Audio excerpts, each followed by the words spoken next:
bung fishing or strike indicator fishing. Now this is quite controversial because some people don't like it, but to me there is no other way to fish your flies in a vertical plane. Bungs, what are they? Well, they're just like floats. First of all, we've got a putty type that you can just mould around your leader. I don't particularly like this one because it's quite heavy and it does hit the water quite hard when it lands on it. Next thing, we've got fishing pimps. They come in different sizes. The great thing with these, you can put them on your leader. Now, if you put them, let's say you fly 3 foot down and you're getting no action, pop it up to 4 foot or even 5 or 6 foot. And they come in different sizes because this one to me, on a day like this, it's a little bit big. If it's really windy as well, what happens is the wind tends to hit this and drag your fly away. So if it's really windy, go down in size. A little bit harder to see, but it won't get affected by the wind.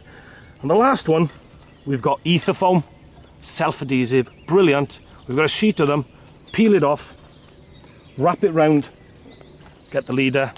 Now first of all, choose your depth. That's about 5 foot, and then you just fold it over. That'll stay in place, but also you can still move it up or down to get the fish feeding level.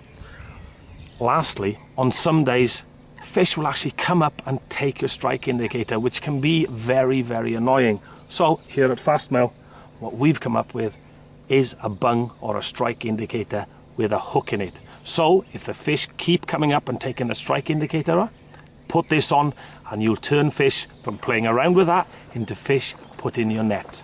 Let's put it on the water and show you how to fish it.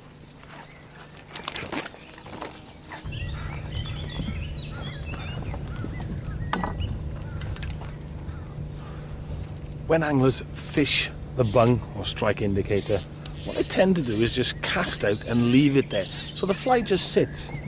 And what you've got to do, first of all, get out onto the lake. Or when you start, not too far, 10 or so yards.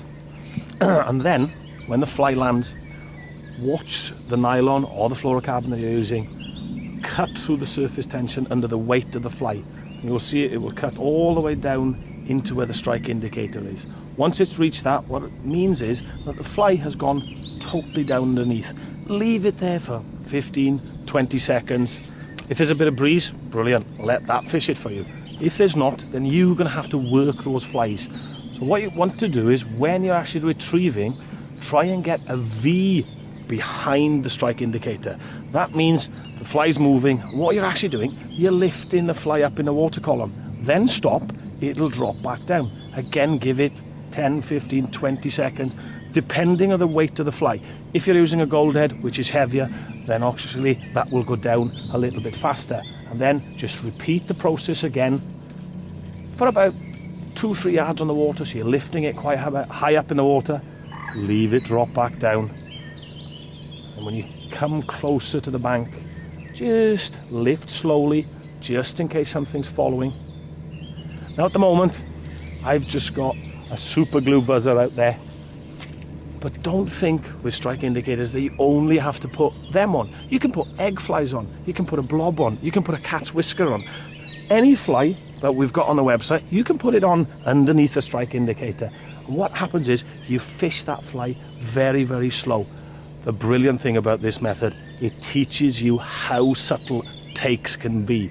It'll be sometimes that strike indicator actually stops or just moves half an inch or an inch on the water. That means a fish has picked up your fly and actually taken it. You will never feel it at all, but it will register on that bung out there. Try these, they're very effective. Don't worry that some people don't like them. You get out there and catch fish on them.